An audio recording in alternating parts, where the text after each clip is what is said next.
This video is brought to you by the patrons. Go to patreon.com/mechanicalmalarkey to learn more. Hey everybody, this is Dan from Mechanical Malarkey. Today I'm going to show you how to replace the rear pads and rotors on a 2013 to 2017 Honda Accord. This video is just for doing rear pads and rotors, not calipers. You need to do calipers if the parking brake function is seized up. You can check this by seeing if you can move this lever, or just by seeing if the parking brake works. If you need to replace your calipers, I have a separate video about that. These are the tools you need to change your rear brakes. You'll need a 12mm socket, 17mm wrench. If you still have rotor screws, you'll need a Phillips number 3 on an impact driver, and you'll need a hammer.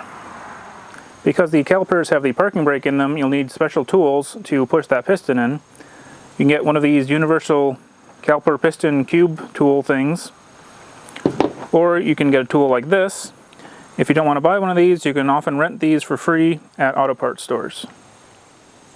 You'll also want gloves, some shop towels or rags, solvent or brake cleaner, and brake grease. Jack up the car, support it on jack stands, and remove the rear wheels.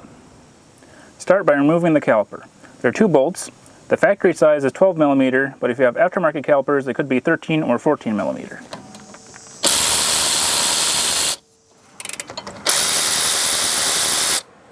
To make it easier to move the caliper around, I like to unbolt the brake hose right here.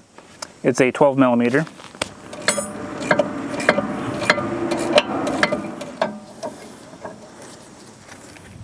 It can also help to remove this 12mm bolt that's holding the parking brake cable onto the knuckle. Now you can remove the caliper and just set it off to the side. You can usually rest it on this lower control arm. Remove the brake pad spring, and then remove the pads. If they're really stuck in there, you might need a pry bar and hammer. To remove the bracket, there's two 17mm bolts. Because of this upper ball joint here, you're not going to have room for a socket, so you'll have to use a wrench. It can help if you have a ratcheting wrench.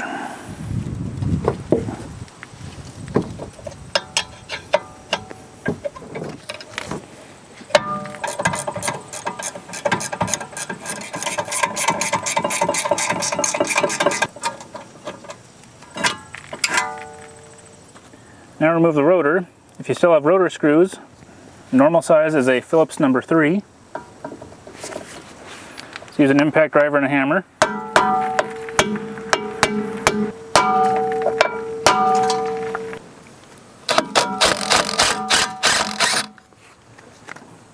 If your rotor doesn't just come loose like this, hit it with a hammer.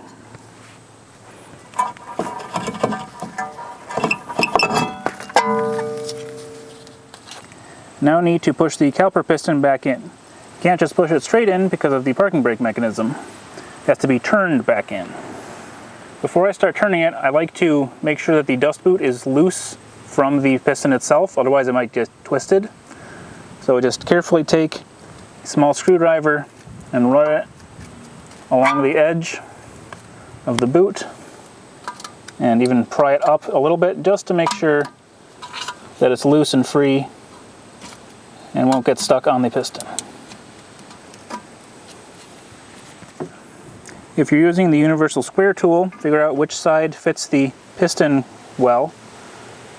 Put it on a ratchet and then start turning it clockwise.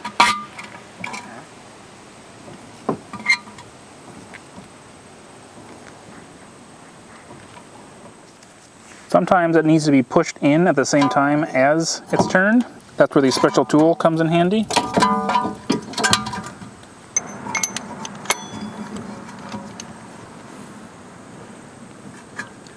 So get the end of it seated on the piston.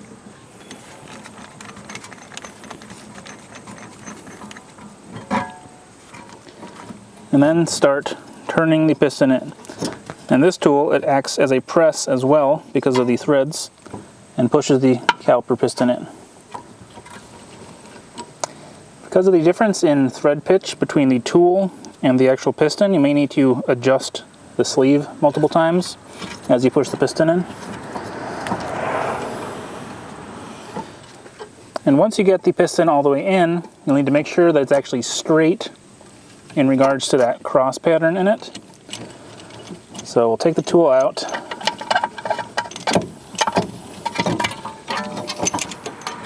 And you can see how this is not parallel with the caliper. It needs to be straight so it can slide onto the pad properly. So we'll actually turn it backwards slightly. Turn it so it is properly straight. That's just about straight. That's good enough. Now we need to service the caliper bracket before we put it back on. You need to change out the hardware and clean underneath it. So use a screwdriver or a pry bar to pop those out. Then there's all this rust in here. If you live in a place that doesn't have a lot of rust, you might not need to do a lot of cleaning here, but here in New York we do. So you can use a wire brush or a small wire wheel on a drill, maybe even some sandpaper. I usually use a die grinder, but I know not everyone has access to tools like this.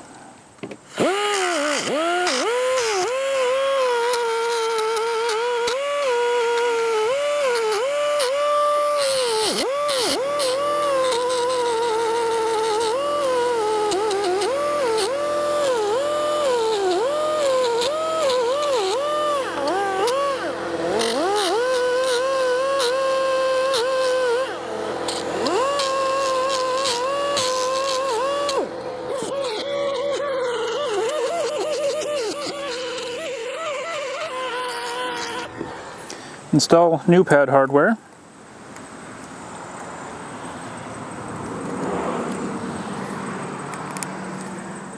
Then clean the slider pins. So pull back the boots, get them free, pull out the pin, and if there's stubborn grease you can use some solvent or brake cleaner on it. Wipe it off with a rag or shop towel.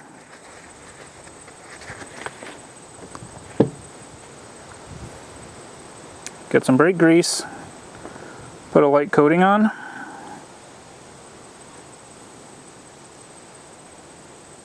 and then stick it back in.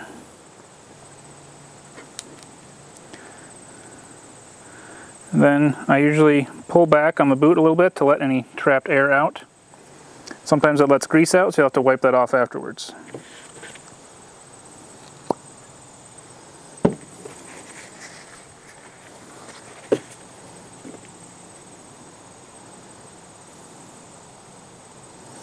If these pins are all rusty, you can clean them up with a wire wheel.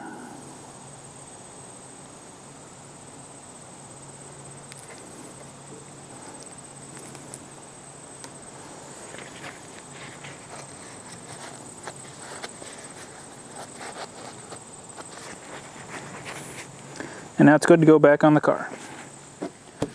Rotors often have a light coating of some sort of anti-rust oil on them. So you're going to want to spray that off and wipe it off before you put these on the car.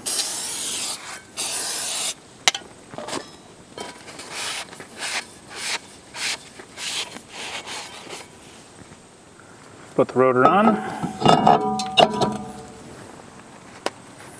Put the screw in. Put the brake caliper bracket on.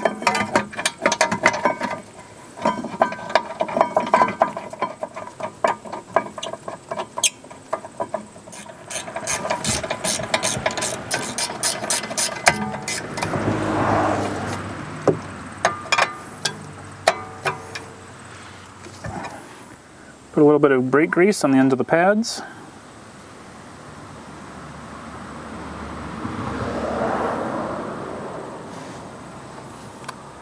Put them in the holders.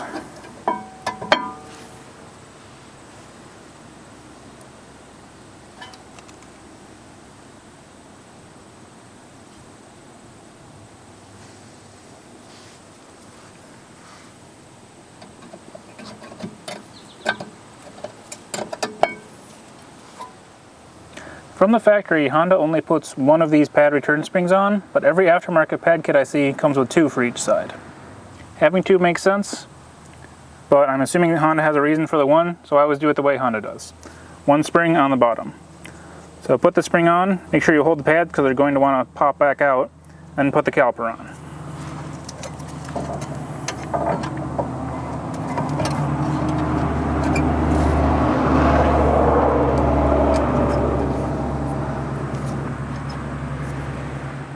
Put the bolts back in. And if you want torque specs for the caliper bracket bolts and the caliper bolts, I'll put those on the screen.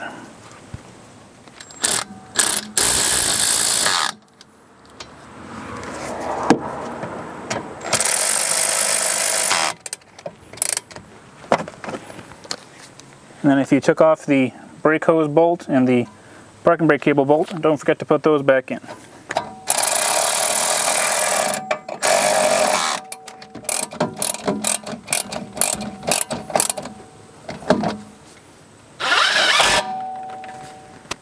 That's one side done, the other side is just the same.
And don't forget to pump the brakes before driving after doing brake work.